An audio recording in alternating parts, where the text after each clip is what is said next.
Hi everyone, it's Wendy again. Today we are going to be looking at protecting a sheet. So you'll see why it's important to protect a sheet, how to do it, and how to give permission to those that you have given editing privileges to. So let's get into our demo data sheet and see how we can protect a sheet. All right, so I'm going to go into my form responses. And your form responses, you are going to want to make sure that this is protected.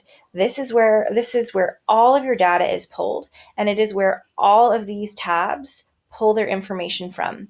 If someone gets in here and they start clicking and editing, it's going to affect all of your data. And so you really want to make sure that it is protected.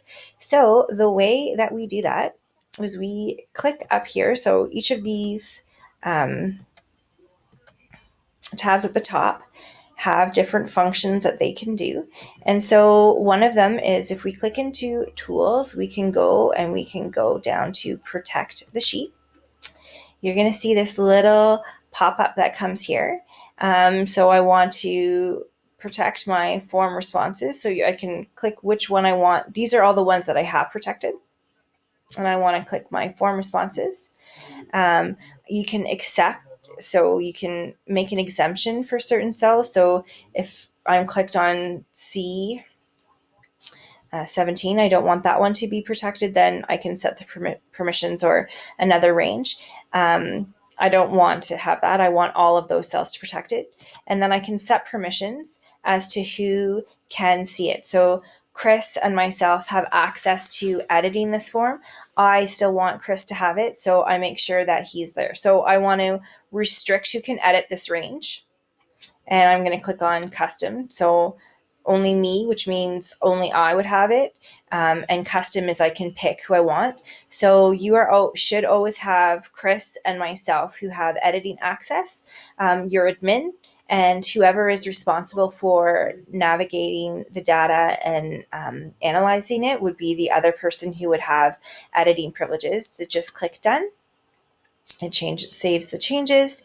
And then you can see that it's protected. So now I've protected this one twice.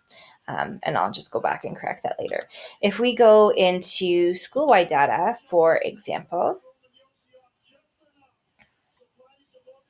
I want to protect this range. So again, I go into tools, protect the sheet, and I want to accept certain cells. I want to be able to I want people to be able to do B1 because I want them to be able to change the start date. So I go add another range. So just cell B1 and just cell D1 because I want people to be able to change the end date. And then so I go, okay, that's the range. People can B1 and D1, anyone can have access to, and set permissions. So again, show a warning when somebody is editing this range, and I want to restrict who can edit this range. So I've got it on custom. I can copy permissions from another range or I can customize, and I'm going to make sure that choose who can edit. So anybody who you have shared this spreadsheet with will pop up here, and then you just click on who you want to be able to have access to it. So I just unclicked Chris. I'm going to click him back on because I want him to be able to have access to edit. And then I just go done. The changes are saved, and then that shows who can edit that range and have access to it.